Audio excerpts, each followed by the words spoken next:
archaeologists have found evidence that disproves the idea that the Clovis people were the first to spread across the Americas via a corridor between the ice sheets of modern Canada.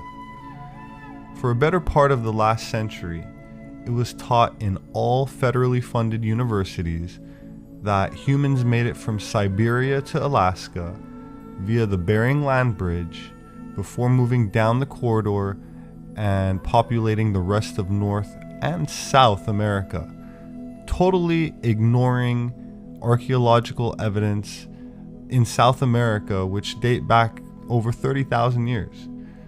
So now the obsolete Clovis first theory is finally put to rest. Clovis refers to a type of stone tool technology, a very specific type of bifacial spear tip used for hunting, attributed to a wave of settlers to the New World at the end of the Pleistocene, or Ice Age. In my books, I link up this Clovis spear tool technology to what is called Solutrean technology in Western Europe. This concept is still considered radical in American anthropology and very controversial anywhere where the United Nations has any influence on academia. It implies a Eurocentric perspective on the peopling of the Americas, at least in part. And despite this unpopular concept, a remarkable series of several dozen Solutrean-style stone tools dating back between 19,000 and 26,000 years have been discovered at 6 different locations along the United States East Coast. You can learn more about these finds by following the work of Professor Dennis Stanford of the Smithsonian Institution.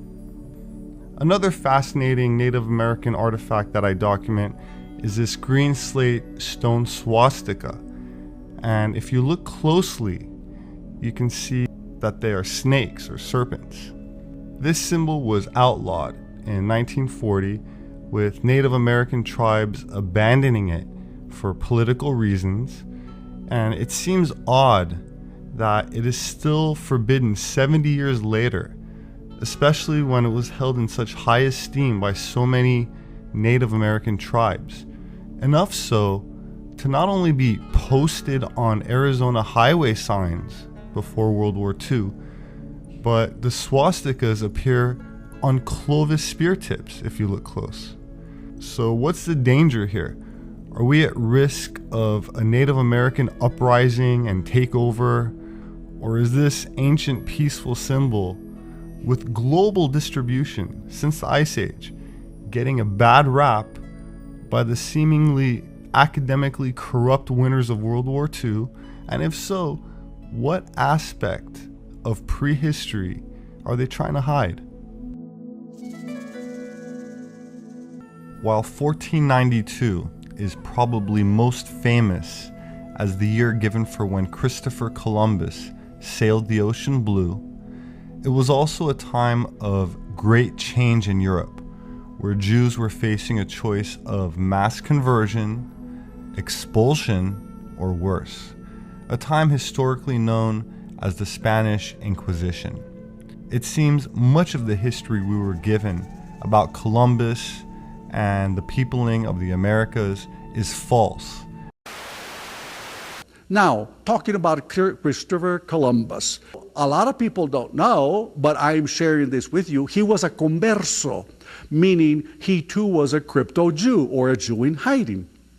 It so happens that the majority of the passengers on La Niña, La Pinta, and La Santa Maria, his fleet of ships, were of our kind of surname. What kind of surname? Hispanic surname, Spanish surnames. We are the descendants, many of you are descendants of the secret Jews of Spain.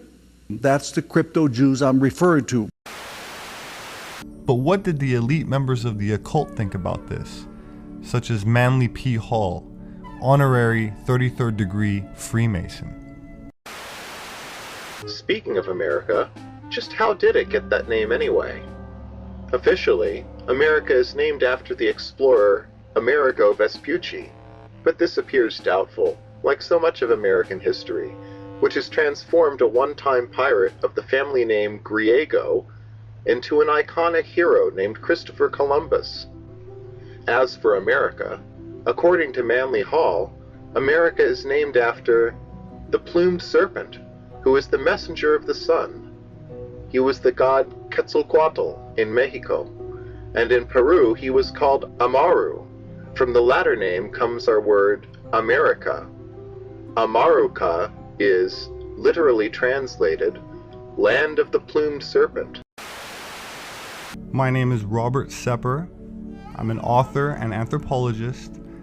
I would like to thank my subscribers who share my posts, as I rely on word of mouth, and I thank you very much for listening.